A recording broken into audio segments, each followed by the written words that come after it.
John chapter number 19 verse number 38. इन बातों के बाद अरिमतिया के यूसुफ ने, जो यीशु का चेला था, परंतु यहूदियों के डर से इस बात को छिपाए रखता था। एक चेला था अरिमतिया। अरिमतिया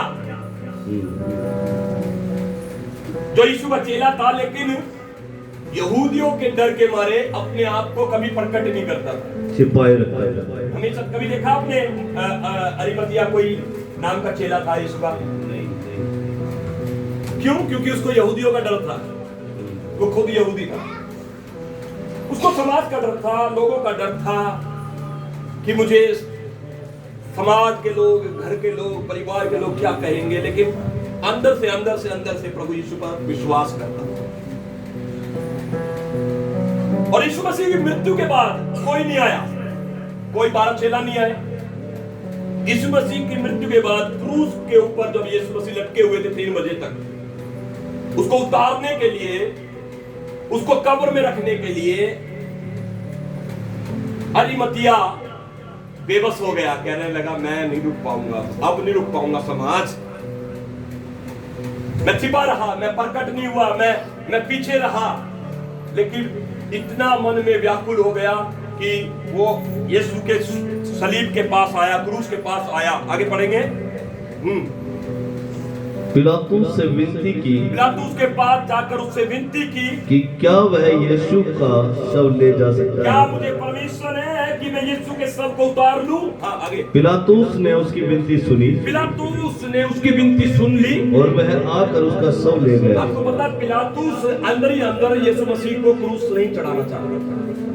आपको पता है पिलातुस की पत्नी रात के समय जब यीशु मसीह को उसकी अदालत में पेश किया गया था, पिलातुस की पत्नी को स्वर्गदूत ने दर्शन दिया था। स्वर्गदूत ने कहा था वो धर्मी है, हाथ मत लगाइयो। और पिलातुस की पत्नी डरी हुई थी, उसने अपने पति से कहा देख ये मामला कुछ एड़ा टेढ़ा दिख रहा है, तो इसमें हाथ मत डाल। उनका ज्यादा बुखार नहीं उतरा था। पिलातुस का विजय थे उस समय के हाकिम लोग, उस समय के रोमन एम्पायर की दरिंदगी आप पढ़कर देखो, इतिहास में सबसे कठोर एम्पायर था, सबसे ज्यादा हत्या करने वाला, सबसे ज्यादा मनुष्य को सताने वाला एम्पायर था। इजराइल के ऊपर उसका कब्जा था उस समय। समझाया था पिलातुस को उसकी पत्नी ने, सबने। इसीलिए तो पिलातुस मजबूरन क्या करता है, कटोरा मंगाता है, और कटोरा मंगाकर क्या करता है, उसमें हाथ धोता है, कहते हैं धर्मी का लहू तुम्हारे ऊपर पड़े। समझ रहे मेरी बात? अरिमतिया जाकर कहता है कि मुझे क्या यीशु का शव उतारने की इजाजत है, परमिशन दो। आगे पढ़ो। हाँ, और उसने उसकी विनती सुनकर उसको शव लेने अच्छे पढ़ो। निकोदेमुस भी, जो पहले एक और चेला दिखाई दिया जो कभी दिखता नहीं था। जब यीशु मसीह जीवित थे तो निकोदेमुस भी, आज पता नहीं ऐसे बिना देखे हुए चेले भी बाहर आ रहे हैं। हेलो, अरिमतिया डर से दिखता लेकिन विश्वास करता था यीशु पर। मृत्यु के बाद दिखाई दिया, मृत्यु के बाद प्रकट हुआ, मृत्यु के बाद डर निकल गया। हालेलुया। एक और चेला जिसका नाम है निकोदेमुस भी, जो पहले यीशु के पास रात को गया था। ये वही है, याद आया यूहन्ना 3 में, जो रात को यीशु के पास आया था। 50 शेर के। क्यों आया था रात को पता है?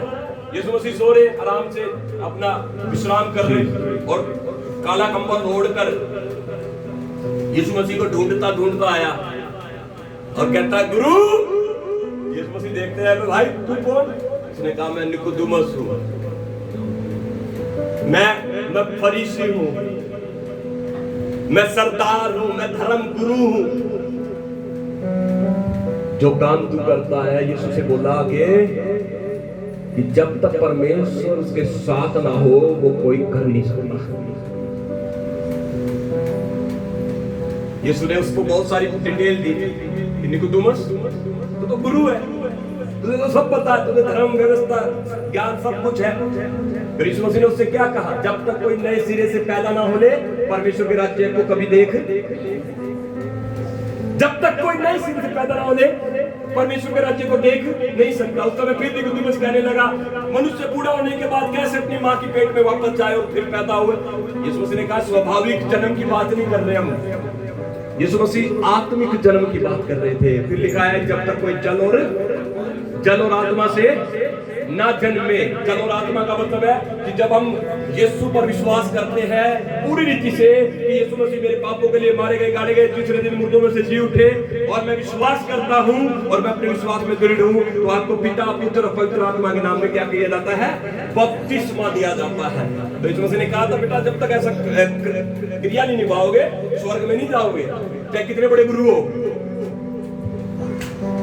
तो ये वो निकोदेमुस है, मृत्यु के बाद दिखाई दिया, मृत्यु के बाद आया। पहले यीशु की बातों को नहीं समझता, लेकिन अब मृत्यु हुई यीशु की, समाचार फैल गया, पूरी दुनिया में ये समाचार फैल गया कि यीशु मसीह क्रूस पर मर गए।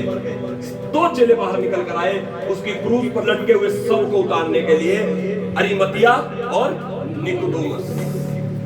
ठीक है,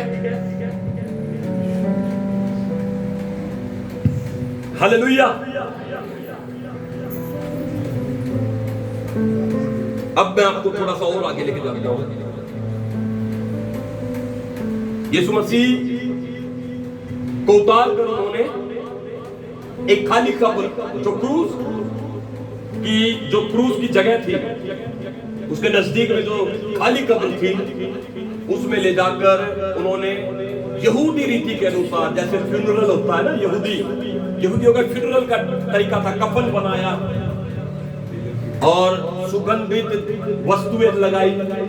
इसमें लिखा हुआ है, पढ़ दीजिए जल्दी एक बार। निकोदेमुस भी जो पहले यीशु के पास रात को गया था, हाँ जी 50 सेर के लगभग मिला हुआ गंधरस और एलवा ले आया। तब उन्होंने यीशु का शव गाड़ने की रीति के अनुसार उसे सुगंध, मैं पढ़ता हूँ, चुप हो जाओ। तब उन्होंने यीशु का शव लिया और यहूदियों के गाड़ने की रीति के अनुसार उसे सुगंध द्रव्य के साथ कफन में लपेटा। उस स्थान पर जहां यीशु क्रूस पर चढ़ाया गया था एक बारी थी, और उस बारी में एक नई कब्र थी जिसमें कभी कोई न रखा गया था। इसलिए यहूदियों की तैयारी के दिन के कारण उन्होंने यीशु को उसी कब्र में रखा, क्योंकि वह निकट थी। Praise the Lord. Let's go to the Matthew. मत्ती में जाएंगे, मत्ती रचित सुसमाचार जाएंगे। तो उन्होंने यीशु मसीह का एक पूरी अच्छी रीति से, जैसे फ्यूनरल होता है अंतिम संस्कार, तो यीशु मसीह का पूरा अंतिम संस्कार किया। मैं क्यों बता रहा हूं, आपको याद होगा कि अंतिम संस्कार किसका होता है? अंतिम संस्कार मतलब एक रीति, संस्कार मतलब परमेश्वर के द्वारा एक रीति जो शरीर को क्या करते, विदा करते हैं। वो जलाए नहीं गए, वो कब्र में रखे गए। इसलिए क्रिश्चियन कभी भी जब कोई मर जाता है तो उसको जलाते नहीं, लेकिन बाइबल में कुछ ऐसा इसके ऊपर कोई वाद विवाद नहीं है, जलाओ या को। लेकिन यहाँ पर लिखा है यीशु मसीह को क्रूस से उतारा, कफन में लपेटा, सुगंधीय वस्तु लगाई और उस कब्र में रख दिया, कब्र में रख दिया। और आगे क्या लिखा, थोड़ा सा और पढ़ेंगे, 11 मत्ती 27:11। जब यीशु हाकिम के सामने, एक मिनट, 62 वचन पढ़ना है, मेरा पेज जो है पलट गया था हवा से।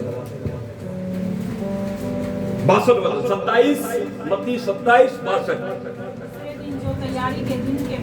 दूसरे दिन जो तैयारी के दिन के बाद का दिन था, प्रधान याजकों और फरीसियों ने पिलातुस के पास इकट्ठे होकर कहा, देखो यीशु मसीह को मारने वाले लोग अब भी शांत नहीं बैठे। यहाँ पर लिखा है प्रधान याजकों और फरीसियों ने।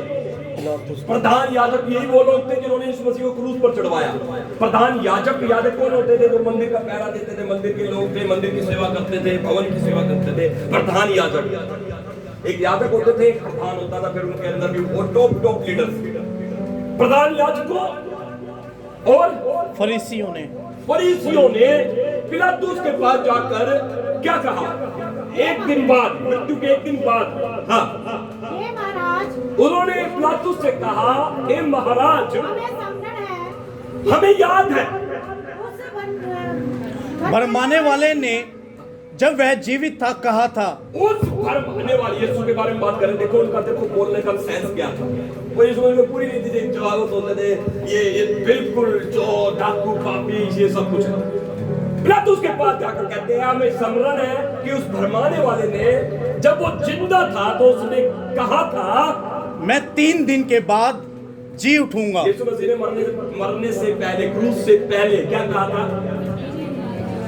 क्या कहा था? क्या कहा था? कोई कह सकता है? यीशु को पता था। देखो हमने अभी पूरा पवित्र सप्ताह में हम आए, 24 तारीख इतवार, पाम संडे, यीशु मसीह यरूशलेम, यीशु मसीह काम करते थे, लोगों को प्रभु के राज्य के बारे में बताना, राज्य के सेवकाई के बारे में बताना, अंधों को आंखें दी, लंगड़ों को, सब जगह गए। लेकिन अपनी मृत्यु से एक सप्ताह पहले यीशु मसीह वापस यरूशलेम आ गए, जहां पर यीशु को मृत्यु चढ़नी थी, पता था प्रभु को। और यीशु मसीह ने यरूशलेम आते ही अपने चेलों से कहा, यह भी कहा था, वो समय आ गया है जब मैं पापियों के हाथ में पकड़वा दिया जाऊंगा और वो मुझे सूली पर चढ़ा देंगे। सब कुछ प्रभु ने कहा था। और प्रभु ने यह भी कहा था कि सूली पर चढ़ाने के बाद, क्रूस पर चढ़ाने के बाद मैं तीसरे दिन जीवित होगा। और ये बातें फरीसियों को भी पता थी, जो यीशु के साथ नहीं रहते थे, हमेशा विरोध में रहते थे। क्या रहते थे? विरोध में। फरीसियों को भी पता थी, याजकों को भी पता थी।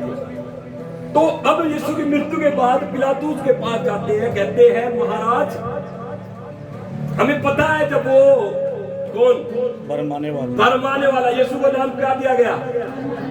यीशु मसीह का नाम दिया गया भरमाने वाला। ओह माय गॉड, वो भरमाने वाला जब वो जीवित था तो वही कहता था कि मैं तीसरे दिन क्या हो जाऊंगा? जी उठूंगा। आगे पढ़ेंगे थोड़ा सा।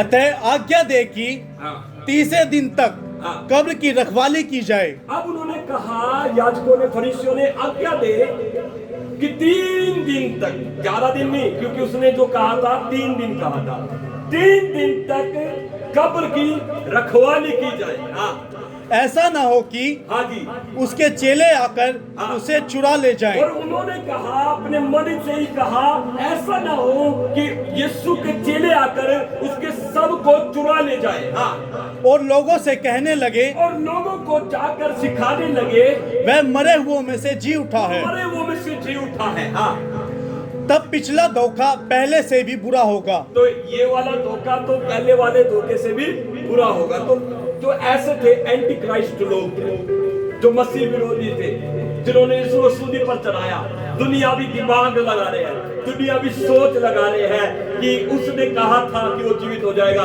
हम पैरा लगाएंगे कब्र पर। क्या लगाएंगे? रोमी लोगों के पास, पिलातुस के पास जाकर आज्ञा दे, लेटर लिख, और इसमें लिख कि हमें 4-5 सिपाही भी दिए जाए। और उन्होंने जाकर क्या लगाया यीशु की कब्र पर? शुक्रवार यीशु मसीह मारे, शनिवार भी वो पैरे पर खड़े रहे। इतवार के दिन 28 अध्याय 1 वचन में क्या लिखा है? प्लीज कोई पढ़े। शब्द के दिन के बाद, शब्द के दिन के बाद, सप्ते के पहले दिन, सप्ते का पहले दिन इतवार को पो फटते ही मरियम मगदलीनी और दूसरी मरियम, दो स्त्री यीशु की कब्र पर आ रही थी, कब्र को देखने आई। कब्र को देखने आ रही थी। और देखो एक बड़ा भूकंप हुआ, और एक बहुत बड़ा भूकंप हुआ। सुबह 5 बजे पृथ्वी हिल गई। पो फटते ही, बाइबल में लिखा पो फटते ही, 4 बजे, कितने बजे पो फटती है? कितने बजे सूरज की किरण आती है भैया? 4-5 दिन, 5, नॉर्मली 5 o'clock, 5 बजे सूर्य की पहली किरण पृथ्वी पर गिरी। और जिस जगह यीशु मसीह कब्र में थे, कब्र के आगे एक बड़ा सा पत्थर रखा हुआ था, उसको बंद कर रखा था, और सिपाही उसका पहरा दे रहे थे। और रोमन एम्पायर ने उसके ऊपर सील लगा रखी थी कि कोई इस कब्र को छुएगा नहीं। कोई इस कब्र को देखेगा नहीं, कोई इस कब्र के पास नहीं आएगा। लेकिन मॉर्निंग में रविवार जो सप्ताह का पहला दिन था, सूर्य की किरण पृथ्वी पर आई। बड़ा भूगोल हुआ, बड़ा भूगोल हुआ, बड़ा भूगोल हुआ। उसके बाद क्या लिखा बेटा, पढ़ो कंटिन्यू। और देखो एक बड़ा भूकंप हुआ। और बड़ा भूकंप, छोटा नहीं। ये जो हम देखते हैं गुड़गांव में आज 5.7 मिलियन ये भूकंप आया, वो भूकंप आया, वैसा भूकंप। यीशु मसीह की मृत्यु के समय भी एक भूकंप आया था, याद है ना जी? आया था नहीं आया था? यीशु की मृत्यु के समय में भी भूकंप आया था। कैसा भूकंप था? इतिहासकार बताते हैं जिस जगह सलीब गड़ी थी पहाड़ पर, वहां से लेकर यरूशलेम के मंदिर तक जमीन फटकर 2 भागों में हो गई। वो भी भूकंप। दूसरे भूकंप कब आया? जब यीशु मसीह को मरे हुए 3 दिन हो गए और तीसरे दिन रविवार की सुबह जब सूरज की पहली किरण जमीन पर गिरी तो वहां फिर से एक बड़ा भूकंप आया। फिर से एक बड़ा भूकंप आया। आगे बढ़ो, कंटिन्यू। क्योंकि प्रभु का एक दूत, एक स्वर्गदूत स्वर्ग से उतरा था और पास आकर उसने पत्थर को लुढ़का दिया। पास आकर उसने पत्थर को लुढ़का दिया और उस पर बैठ गया। और उस लुढ़के हुए पत्थर पर बैठ गया। उसका रूप बिजली का सा था और उसके वस्त्र पाले के समान उज्जवल था। उसका वस्त्र पाले के समान उज्जवल था। हाँ, कंटिन्यू। उसके भय से पैरवे कांप उठे। जो पैर में यीशु की कब्र का पहरा दे रहे थे वे कांप उठे और मृतक समान हो गए। क्या हो गए? मृतक समान हो गए। शैतान अपने मन में, शैतान अपने आप में बड़ा प्रसन्न होता है। जब यीशु क्रूस पर मरा, शैतान को लगा यार मैंने तो अपनी बाजी जीत ली। शैतान कहता है मैंने यीशु मसीह को क्रूस पर चढ़वा दिया। मैंने फरीसियों और याजकों को उभारा कि यीशु के खिलाफ खड़े हो जाओ, और उन्होंने खिलाफत की। उन्होंने यीशु को क्रूस पर चढ़वा दिया। बड़ा खुश हुआ शैतान, क्रूस पर चढ़ा दिया यीशु को, मर गए। यीशु का चैप्टर क्लोज। यीशु मसीह के बारे में कोई चर्चा नहीं करेगा। यीशु मसीह का जो है टाइम पीरियड खत्म। जितना बोलना था यीशु ने बोल दिया और अब मृत्यु हो चुकी, खत्म। शुक्रवार साइलेंट था वहां पर, जेले रो रहे थे। यहूदी लोगों के बीच में जो विश्वासी थे वे भीतर हो गए थे। पतरस फिर से मछली पकड़ने चला गया था। सब कुछ खत्म हो गया था। बाइबल बताती है शुक्रवार साइलेंट था, सैटरडे साइलेंट था, लेकिन इतवार साइलेंट नहीं था। हालेलुया! इतवार के दिन भूकंप हुआ। हालेलुया! इतवार के दिन स्वर्गदूत वहां पर आया। हालेलुया! और आगे क्या लिखा? पढ़े, जल्दी पढ़े। हाँ जी। स्वर्गदूतों ने स्त्री से कहा, मत डरो, मैं जानता हूं कि तुम यीशु को जो क्रूस पर चढ़ाया गया था ढूंढती हो। वह यहाँ नहीं है, परंतु अपने वचन के अनुसार जी उठा है। अपने वचन के अनुसार वो जिंदा हो गया है। मरियम मगदलीनी और दूसरी मरियम यीशु के कब्र पर आ रही थी उसको रोने के लिए, क्योंकि वे यीशु से बहुत प्यार करते थे। यीशु की सेवकाई में स्त्रियां बहुत थी, याद रखिए। मरियम मगदलीनी, मरियम है ना, ये वो मगदलीनी है जिसमें से यीशु मसीह ने दुष्ट आत्माओं को निकाला था। ये लाजर की बहन है और ये मरियम दूसरी है, शायद मदर मैरी, यीशु मसीह की माता है ना। तीसरे दिन कब्र पर रोने आ रही है। सुगंधित वस्तुएं लाई, इत्र लाई कि चलो यीशु के कब्र पर इत्र डालेंगे। और आपस में ये बात विवाद करती थी। देखो आप इसका मरकुस में निकाल कर पढ़ेंगे। मरकुस 16 यहाँ पर आप रखिए।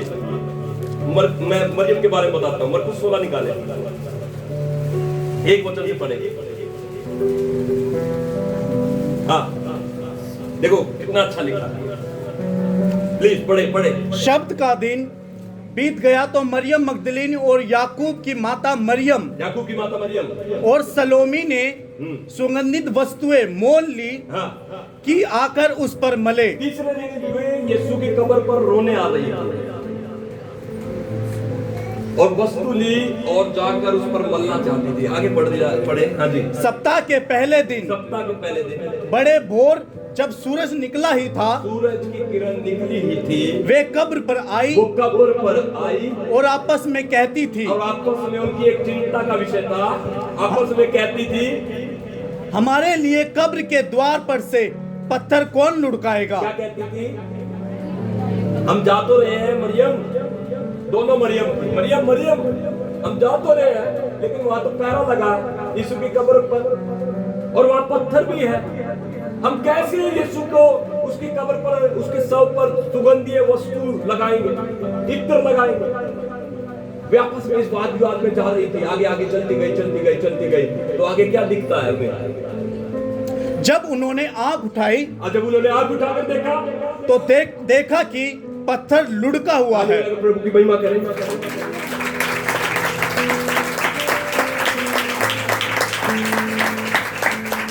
ऑलरेडी उनके लिए पत्थर लुढ़का हुआ है, लेकिन मरियम मगदलीनी जब लपक कर भीतर कब्र में आई तो देखा यीशु मसीह तो आई नहीं। ओह माय गॉड, सुनिए मेरी बात को। जब वो अंदर कब्र में पहुंची, अंदर देखा, इधर उधर टटोला कि यीशु मसीह कहाँ है, शव कहाँ है, शव कहाँ है, मुर्दा शव कहाँ है? शव नहीं है वहां पर, उनको शव नहीं मिला। 5 वचन पढ़े जोर से। कब्र के भीतर जाकर उन्होंने एक जवान को श्वेत वस्त्र पहने हुए, फिर से वहां एक स्वर्गदूत बैठा हुआ है कब्र पर। यीशु तो नहीं है वहां, यीशु नहीं है वहां, लेकिन एक स्वर्गदूत बैठा हुआ है वहां। अच्छा लगा वो बैठा हुआ है? कोई बात नहीं। वो पत्थर पर लुढ़का हुआ पत्थर जो है, उस जगह पर सुबेरे से परमेश्वर का एक स्वर्गदूत उस पत्थर पर बैठा हुआ जो लुढ़का था। मरियम मगदलीनी भागकर अंदर गई और देखा कि यीशु का शव नहीं है। डर गई, बह गई तो गई और अपने मन में विचार करने लगी, उन्होंने यीशु के शव को चुरा लिया। उन्होंने, फरीसियों ने, याजकों ने, रोमी लोगों ने यीशु के शव को चुरा लिया। जब ऐसा वो सोच रही थी, स्वर्गदूत ने उससे बात की। आगे पढ़ो, कमोन कमोन। उसने उनसे कहा, स्वर्गदूत ने उससे कहा, चकित मत हो, मरियम चकित मत हो, तुम यीशु नासरी को, तू यीशु नासरी को जो क्रूस पर चढ़ाया गया था, जो क्रूस पर शुक्रवार को क्रूस पर चढ़ाया गया था, ढूंढती हो, जिसको तुम ढूंढने आई हो, वह जी उठा है। वो जी उठा है।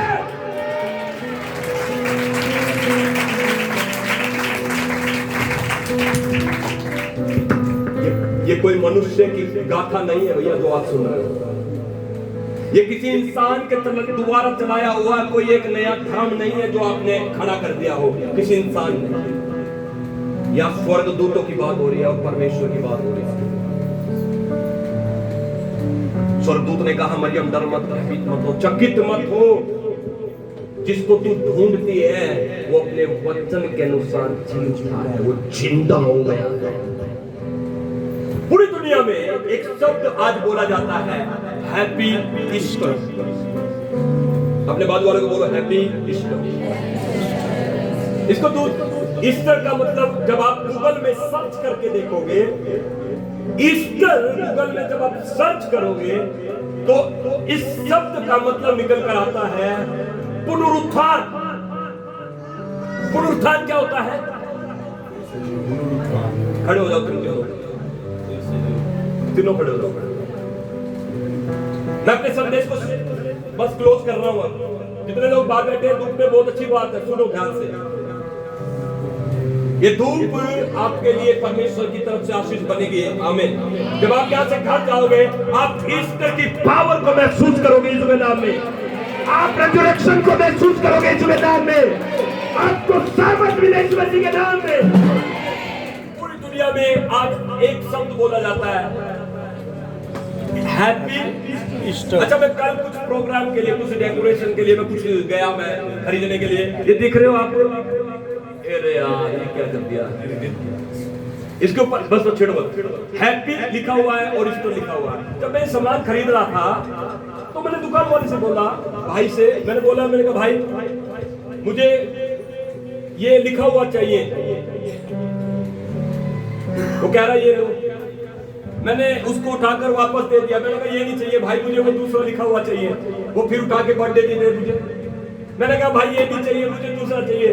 कह रहा क्या चाहिए? ईस्टर। कह रहा ईस्टर क्या होता है? ईस्टर क्या होता है? मैंने कहा भाई गूगल पे सर्च कर और ईस्टर लिख। ईस्टर का मतलब क्या होता है? तो ईस्टर का मतलब निकल कर आता है पुनरुत्थान। पुनरुत्थान में मैंने कहा मेरे बेटे जब कोई मर जाता है तो जी उठता है, वो क्या होता है? उसके लिए ईस्टर बोला जाता है। Easter day. ईस्टर डे, जोर से बोलो। इसको दूसरा रेजरेक्शन डे भी कहते हैं। रेजरेक्शन डे, ठीक है? ईस्टर डे, ठीक है? ओके। पूरी दुनिया में ये शब्द कोई इस्तेमाल नहीं कर सकता, सिर्फ यीशु के लिए इस्तेमाल होता है। किसी का ईस्टर? सबका बर्थडे है, सबका डेट है, लेकिन यीशु का ईस्टर डे है।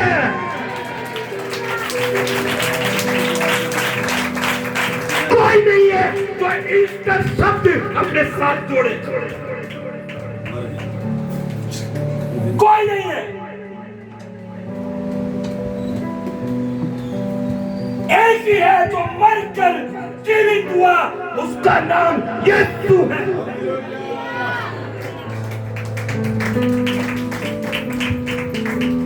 मेरा एक बर्थडे है, मेरा एक डेथ डे होगा, मेरा ईस्टर डे नहीं आएगा भाई।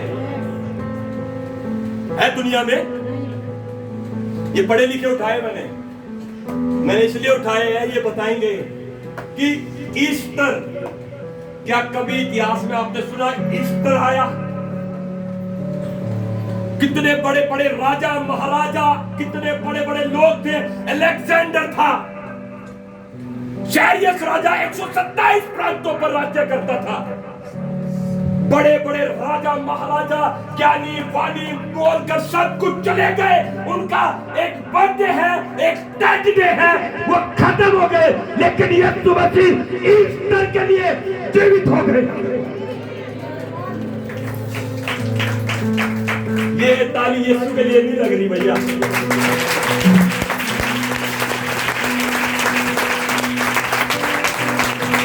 अब जोर से बोले अपने बाजू वालों को happy Easter day. Happy Easter day. मरियम मगदलीनी से स्वर्गदूत ने कहा, जिसे तू यहाँ ढूंढती है वो यहाँ नहीं है, वो अपने वचन के अनुसार जीवित हो गया। जा, वो तुम्हें वही मिलेगा जहाँ उसने कहा था। और वे सब यीशु मसीह के लिए रो रहे थे। चेले 12 चेले यीशु मसीह के लिए रो रहे थे। शुक्रवार निकल गया, शनिवार निकल गया, इतवार को भी उनको याद नहीं आया यीशु मसीह ने कहा था। चेलों को भी याद नहीं आया कि यीशु मसीह ने क्या कहा था। यीशु मसीह ने क्या कहा था? शोक में डूबे थे, रो रहे थे, चिंतित हो रहे थे। मरियम जाकर बोलती है, सुनो, हमने गुरु को वहां नहीं देखा, वो तो जी उठा है। कहते मरियम तो पागल हो गई, तू ज्यादा प्यार करती थी यीशु से, इसलिए तेरा दिमाग खराब हो गया, विश्वास नहीं करता कोई। अब सुनाओ।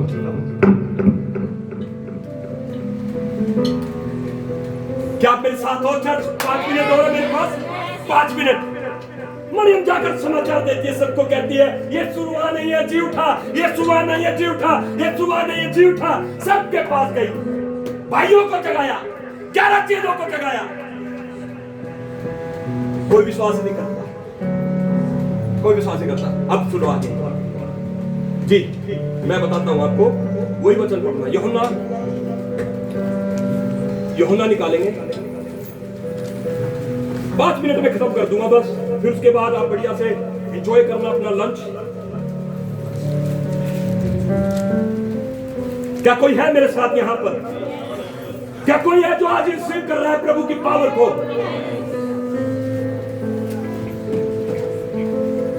यूहन्ना उसका 20 अध्याय उसका 19 वचन पढ़िए। क्या लिखा है? जोर से कोई पढ़े तो, जिसकी आवाज अच्छी है। ज्योति जोर से पढ़ वहां पर। संध्या के समय जब वहां के वो जहाँ चेले थे, यहूदियों के डर के बारे में चेले थे जो सप्ताह का पहला दिन था, बोले रविवार, आज का दिन, बोला आज का दिन, रविवार के दिन है। चेले एक कमरे में बंद थे। लिसन, चेले एक कमरे में बंद थे। क्यों बंद थे? किसके डर से? यहूदी कौन थे जिन्होंने यीशु मसीह को भेजा? याजक, महायाजक, प्रधान याजक, ये याजक, वो याजक। अब वो क्या कर रहे थे? दूसरा काम कर रहे थे कि यीशु मसीह को मार दिया, खत्म कर दिया। अब आपको दूध के चेलों को ढूंढो। चेले कहाँ हैं?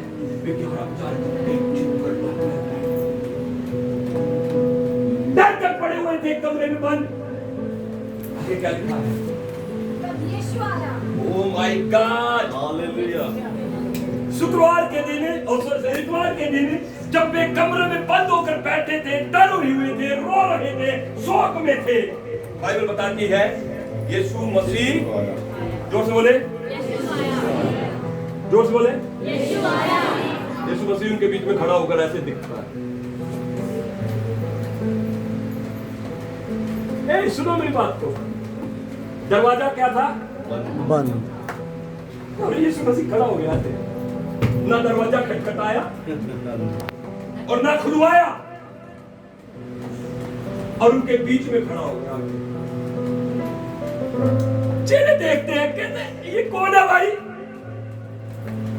ये कौन है? जब इंसान दुखी हो जाता है ना, रोकता है, मर जाता है कोई, तो है ना आपा भूल जाता है, वो उसको पहचान नहीं आता, उसकी आंख धुंधली हो जाती है। यीशु मसीह बड़ा चमक रहे थे, बड़े उज्जवल थे, बड़े मतलब कह रहे मरण जीवने के बाद यीशु मसीह, मरने से पहले यीशु मसीह क्या थे? शरीर थे, मानव थे। क्या थे? मानव थे। लेकिन जीवने के बाद रूपांतरित थे, वो परमेश्वर का स्वरूप बन चुका था। हालेलुया। मेरी बात समझ रहे हैं? वो क्या बन चुका था? परमेश्वर का स्वरूप। और जब उस उन्होंने देखा ये कौन है भाई चमकदार, पढ़ो आगे क्या लिखा है? और उनके बीच में खड़ा होकर उनसे कहा, पीस, शांति दे रहा है। आज के दिन शांति आपकी होगी इस मसीह में।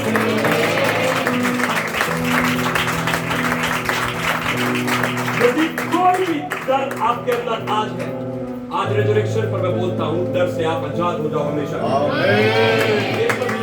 वो कहता है पीस विद यू, तुम्हें शांति मिले, तुम्हें शांति मिले।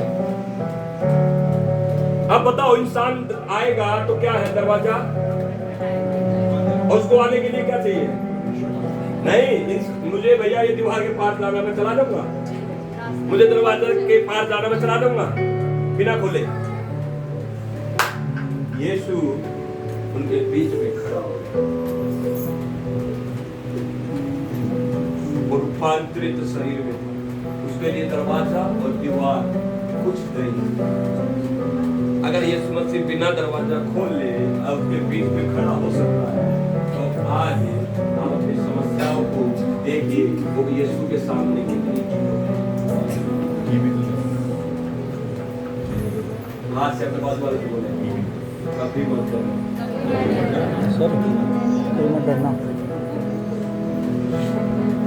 शांति, अपने बाजू वाले को बोलो शांति। Peace be with you. Peace be with you. बोलो peace be with you. इस तरह पर आप ये आशीष को एक दूसरे को दो। प्लीज बोलो peace be with you. Peace be with you. What does it mean? तुम्हें शांति मिले, इसका मतलब क्या है? मेरे जितने भी गम के और डिप्रेशन के वस्त्र हैं, आज ईस्टर पर उसे निकाल कर फिरकी बनाकर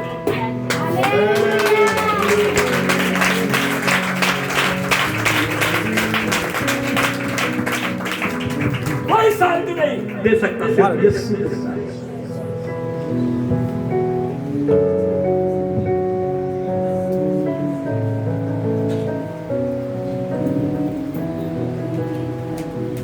रोमियो 8:11 पढ़ के समाप्त करेंगे। Pick up the volume.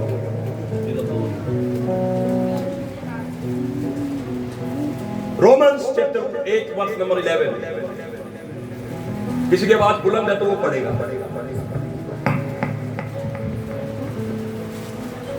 Monika शांति मिले तुझे, आमीन बोल। मोनिका अभी कैसा लग रहा बेटा आपको? लेकिन थोड़ा तो दिल छो,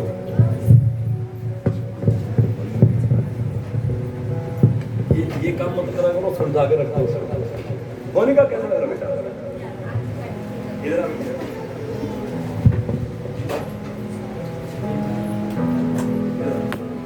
ये बेटी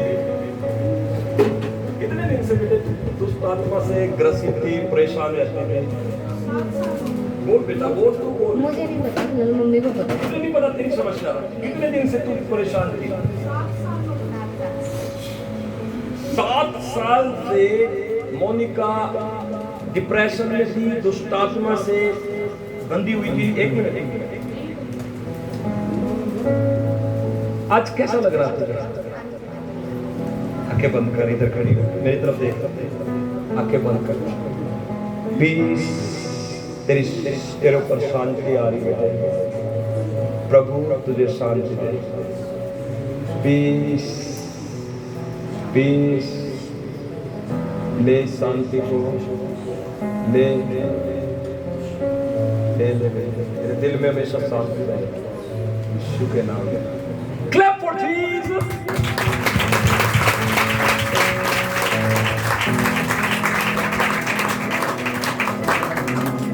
तो ठीक है, खड़ी होकर अपनी गवाही दे। कैसा लग रहा है तुझे? अभी थोड़े दिन पहले तू आई थी।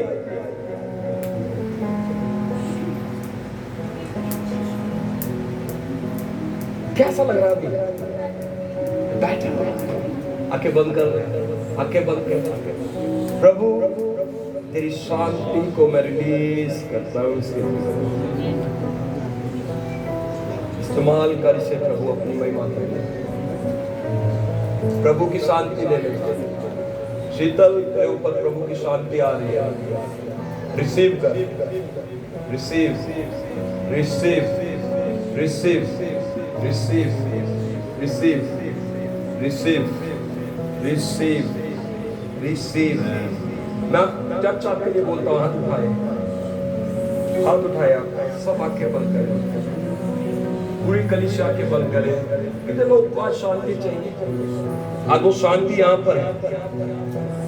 प्रभु ने चेलों के बीच में खड़ा होकर उनसे पहला शब्द ये कहा था, तुम्हें शांति मिले, और उन पर फूका और उनसे कहा, पवित्र आत्मा ले लो। आज तुम्हें शांति देने के लिए यीशु मसीह जीवित है। वो आज नहीं जी उठा, वो आज से 2000 साल पहले यीशु मसीह जी उठा, और आज भी यीशु मसीह की कब्र खाली है। दुनिया भर से लोग इजराइल में जाते हैं और उस कब्र को देखते हैं जो कब्र आज तक खाली है। प्रभु यीशु मसीह जी उठे, 40 दिन तक पृथ्वी पर रहे, लोगों के बीच में अपने आप को साबित किया, मैं जी उठा हूं। सबके सामने, भीड़ के सामने प्रभु यीशु मसीह स्वर्ग में उठा लिए गए, और स्वर्ग में जब वो चले गए तो स्वर्गदूतों ने आकर कहा, एक गलीली पुरुषों, तुम आकाश की तरफ क्यों ताक रहे हो? जिस प्रभु यीशु को तुमने आसमान में जाते हुए देखा है, वो प्रभु यीशु मसीह दोबारा जल्दी आएगा और विश्वासियों को भी अपने साथ लेकर जाएगा।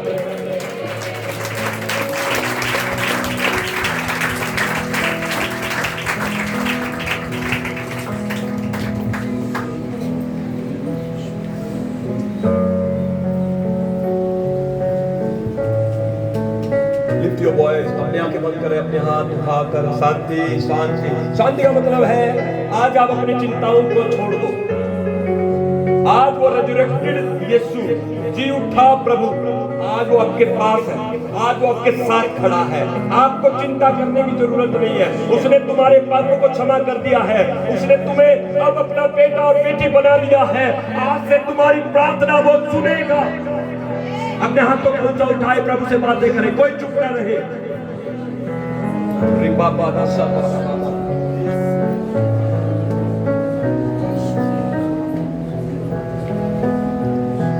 तू है मेरा प्रिय